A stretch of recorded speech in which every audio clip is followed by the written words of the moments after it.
आज हम लोग डिस्कस करेंगे जूरिस्प्रूडेंस के बारे में। जूरिस्प्रूडेंस क्या होता है और ये ज़रूरी क्यों है। ठीक है, ये जूरिस्प्रूडेंस का फर्स्ट टॉपिक है। आज हम लोग डिस्कस करेंगे डिफिनीसन। ठीक है, और ये ज़रूरी क्यों है, सबसे ज़्यादा इम्पोर्टेंट है। ठीक है, तो सबसे पहले देखते हैं कि जूरिस्प्रूडेंस होता क्या है। फर्स्ट टॉपिक जो हम लोग का जूरिस्प्रूडेंस है, इसका मतलब होता है विधि शास्त्र।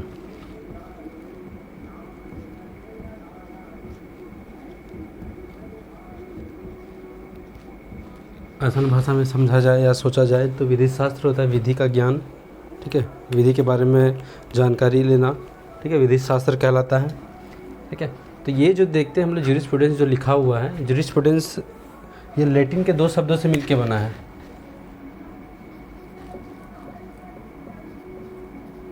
ये एक लैटिन वर्ड है। ठीक है, लैटिन शब्द है,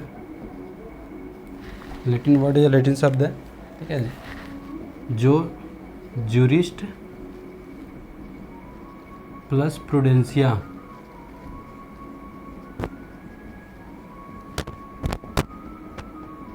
जिसका मतलब है जूरिस्ट का मतलब होगा यहाँ पे विधि,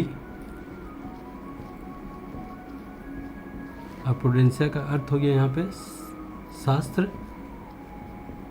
ये ज्ञान लिखना सही रहेगा। तो यहाँ पे ज्ञान लिख देते हैं, तो पूरा मिलकर हो गया विधि का ज्ञान।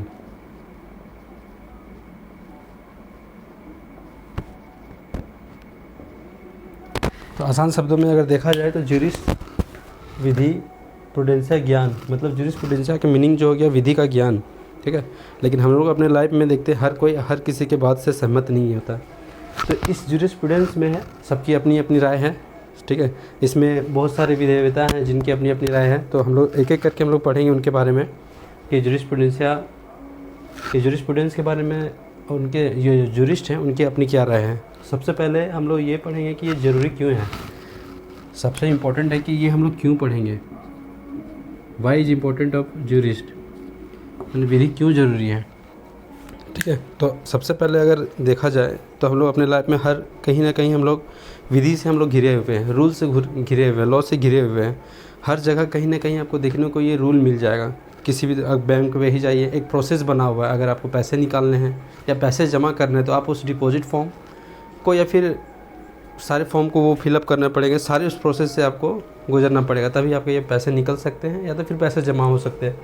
तो विधि जो होता है जनरली हम लोग इस बेसिस पे अगर हम लोग देखें, विधि शास्त्र में देखें तो यहाँ पे जो यूज होता है, विधि जो है एक स्टेट द्वारा अप्लाई किया जाता है। किस पे? तो अपने पब्लिक पे। ठीक है, ताकि वो हर तरह के क्रियाकलापों जो अपनी एक्टिविटी जो एक दूसरे के साथ करते हैं उसमें किसी तरह का टकराव ना हो, और टकराव हो तो उस विधि के द्वारा, उस लॉ के द्वारा उसको कम किया जा सके। तो इम्पॉर्टेंट यही है कि विधि हम लोग को इसलिए पढ़ना है क्योंकि विधि बताता है कि हम लोग किसके साथ कैसे बिहेव करना है। अगर किसी तरह की प्रॉब्लम आती है तो उस प्रॉब्लम को जो क्रिएट होती है उसको रोकने के लिए हम लोग विधि का उपयोग करते हैं। तो आसान भाषा में हम लोग यही बोल सकते हैं कि राज्य जो होता है, स्टेट जो होता है, अपने प्रजाजनों के क्रियाकलापों को या फिर आचरणों को नियंत्रित करने के लिए विधि का उपयोग किया जाता है। ठीक है, वो उन पर लागू करते हैं जो स्टेट होते हैं।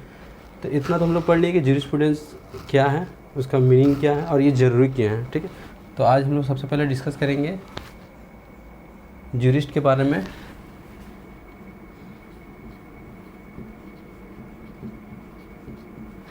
तो पहले नंबर पे जो आते हैं जूरिस्ट के बारे में, इनके बारे में एक एक करके हम लोग को पढ़ेंगे कि उनकी अपनी क्या राय थी।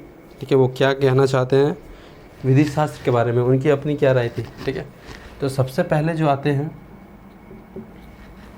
एक है अल्पियन,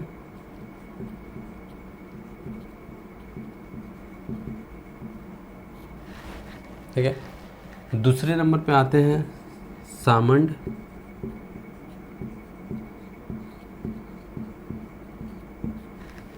तीसरे नंबर पे आते हैं जॉन ऑस्टिन,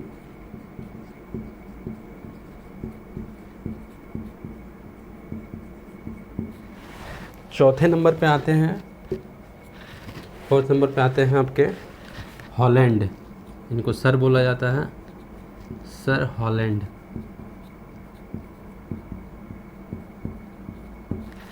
यहाँ पे सीजरो भी हैं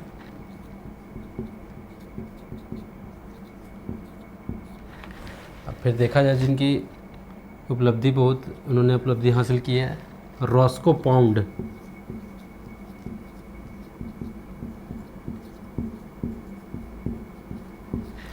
ये सारे ज्यूरिस्ट हैं जिनके बारे में हम लोग पढ़ना है। इनकी अपनी अपनी राय थी कि ज्यूरिस्प्रूडेंस एक्चुअल में होता क्या है। अल्पियन की अपनी राय है, साल्मन की अपनी राय है, जॉन ऑस्टिन की अपनी राय है, हॉलैंड की अपनी राय है और सिजरो की भी अपनी राय है। तो एक एक करके हम लोग पढ़ेंगे कि ज्यूरिस्ट की जो अल्पियन है उनको अपनी अपनी क्या राय थी। ठीक है, जब विधि शास्त्र के बारे में डिफिनीसन जब पूछा जाए तो इन सारे लोगों के बारे में एक्सप्लेनेशन बहुत इंपॉर्टेंट है। ठीक है, तो सबसे पहले हम लोग देखेंगे कि अल्पियन क्या कहते हैं। तो अल्पियन कहते हैं, अल्पियन का मानना था कि विधि शास्त्र जो है, जो ज्यूरिस्प्रूडेंस है, इनकी एक अपनी डाइजेस्ट ग्रंथ है। इनका एक ग्रंथ लिखा हुआ है जिसको डाइजेस्ट ग्रंथ हम लोग बोल सकते हैं। ठीक है, इनमें ये जो ज्यूरिस्प्रूडेंस को एक्सप्लेन करते हैं कि jurisprudence is a science of just and unjust.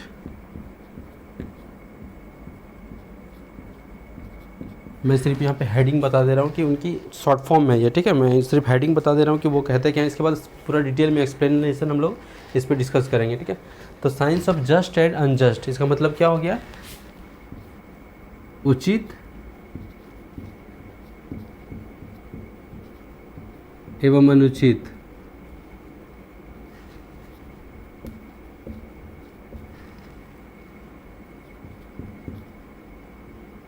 का विज्ञान।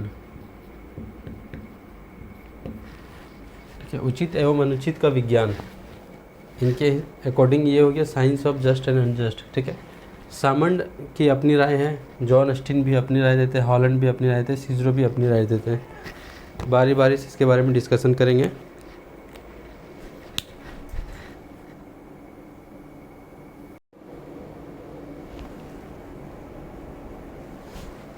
देखिए, तो मैंने बताया था आपको कि जैसे कि हम लोग जो जितने भी सारे ज्यूरिस्ट हैं उसके बारे में डिस्कशन कर रहे हैं कि उनकी अपनी अपनी क्या राय है। ठीक है, तो एक Ulpian, Salmond, John Austin, Sir Holland, Cicero और रॉस्को पाउंड। ठीक है, इनकी अपनी अपनी राय है। ठीक है, अल्पियन कहते हैं कि जो विधि शास्त्र है, जो ज्यूरिस्प्रूडेंस है, वो science of just and unjust है। मीन्स वो उचित एवं अनुचित का विज्ञान है। इस पर हम लोग बारे बारे से डिस्कशन करेंगे। सबसे पहले जो हेडिंग है, जो मेन पॉइंट है, उनके बारे में हम लोग डिस्कस करते हैं। ठीक है, इसके बाद जो है सामंड कहते हैं कि science of law, means jurisprudence है, ये विधि का विज्ञान है। जॉन ऑस्टिन कहते हैं philosophy of positive law, means वास्तविक विधि का दर्शन। सर हॉलैंड कहते हैं ये जो विधि शास्त्र है formal science of positive law है, यानी कि वास्तविक विधि का औपचारिक विज्ञान। ठीक है, इसके बाद सिजरो कहते हैं फिलोसफिकल एस्पेक्ट ऑफ नॉलेज, यानी कि जो ज्यूरिस्प्रूडेंस है वो विज्ञान का दार्शनिक पक्ष, उन्होंने ज्ञान का दार्शनिक पक्ष कहा है ज्यूरिस्प्रूडेंस को। ठीक है, इसके बाद आते हैं रॉस्को पाउंड। रॉस्को पाउंड जो कहते हैं कि ये विधि शास्त्र, ये सोशल इंजीनियरिंग है, मतलब सभी सामाजिक अभियांत्रिकी। ठीक है, ये जो था इनका एक्सप्लेनेशन में कि ज्यूरिस्प्रूडेंस के अंदर जो है एक्सप्लेनेशन में किन के बारे में आपको लिखना है। अगर डिफिनीसन के बारे में अगर पूछा जाता है तो हम लोग ये जो 5 से 6 लोग हैं मिनिमम, कम से कम और भी ज्यूरिस्ट हैं जिनके बारे में डिस्कशन नहीं किया गया, लेकिन ये 5 से 6 हैं जिनके बारे में अगर आप लिखते हैं, ठीक है, इसके बारे में थोड़ा थोड़ा भी एक्सप्लेन करते हैं तो हमारा डिफिनीशन कंप्लीट होता है। ठीक है, और ये इसके बाद जो है सारे ज्यूरिस्प्रूडेंस में अल्पियन के बारे में ये 1-2 वर्ड यहाँ पे ज़रूर लिखा हुआ है, लेकिन इनके बारे में सारा एक्सप्लेनेशन भरा हुआ है 3 से 4 पेजों में। ठीक है, मतलब 4 से 5 पेज आपको मिलेंगे जो अल्पियन विधि शास्त्र के बारे में अपनी राय देते हैं। सामंड के बारे में मिलेगा, रॉस्को पाउंड है, ये भी अपने बारे में लिखते हैं।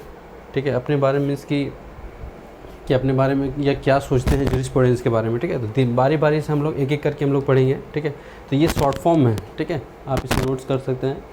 अब हम लोग डिस्कस करेंगे।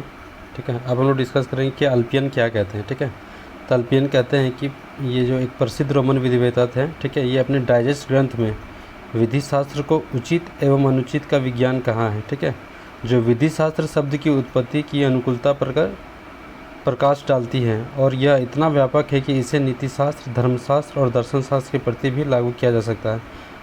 मतलब अल्पियन जो है अपने एक डाइजेस्ट ग्रंथ में विधि शास्त्र को उचित एवं अनुचित का विज्ञान कहा है। ठीक है, इसके बाद अगर इंग्लिश में देखा जाए तो ये कहते हैं according to Ulpian jurisprudence is science of just and unjust and it can be applied to ethics and theology and philosophy.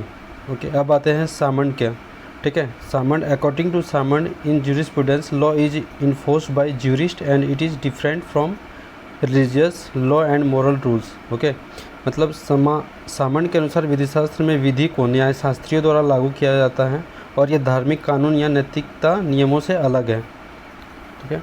अब आते हैं Cicero. Cicero says that jurisprudence is the philosophical aspect of knowledge. Cicero विधिशास्त्र को ज्ञान का दार्शनिक पक्ष कहाँ है. ठीक है. विधिशास्त्र, सीजरो का कहना है कि विधिशास्त्र जो है ये ज्ञान का दार्शनिक पक्ष है.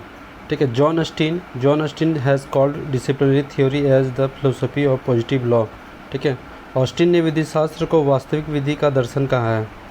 ठीक है. अब आते हैं रोस्को पॉन्ड. तो रोस्को पॉन्ड विधिशास्त्र विधि का ज्ञान मानते हैं. ठीक है. Knowledge of law. अब आते हैं हॉलैंड के बारे में. तो हॉलैंड कहते हैं jurisprudence is the formal science of positive law. विधिशास्त्र को वास्तविक विधि का औपचारिक विज्ञान निरूपित किया है. ठीक है.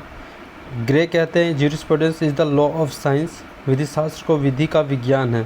ठीक है. विधिशास्त्र जो है विधि का विज्ञान है. यहीं पे आप डायस एंड ह्यूजेस जो हैं इन दोनों ने विधिशास्त्र को जो व्याख्या किया है, जो एक्सप्लेन किया है, ये कहते हैं कि विधिशास्त्र से संबंधित विभिन्न संकल्पना है. ठीक है. Various concept of relating to law. विधि की संकल्पना, कॉन्सेप्ट टू लॉ, विधि का सामाजिक क्रियान्वयन, सोशल फंक्शनल ऑफ लॉ और विधि का उद्देश्य, पर्पस ऑफ लॉ. मतलब डायस और ह्यूजेस जो है विधिशास्त्र को इन 4 भागों में विभाजित करते हैं. तो ये था हमारा ज्यूरिस्प्रूडेंस का डिफिनीसन. ये सारे ज्यूरिस्ट जो है अपने ज्यूरिस्प्रूडेंस के प्रति क्या ओपिनियन रखते हैं. हमारा डिफिनीसन तभी कंप्लीट होता है जब ये सारे ज्यूरिस्ट के बारे में हम लोग एक्सप्लेन करते हैं, उनकी अपनी ओपिनियन के बारे में रखते हैं. तो नेक्स्ट जो टॉपिक होगा हमारा स्कोप एंड यूटिलिटी के बारे में हम लोग डिस्कस करेंगे.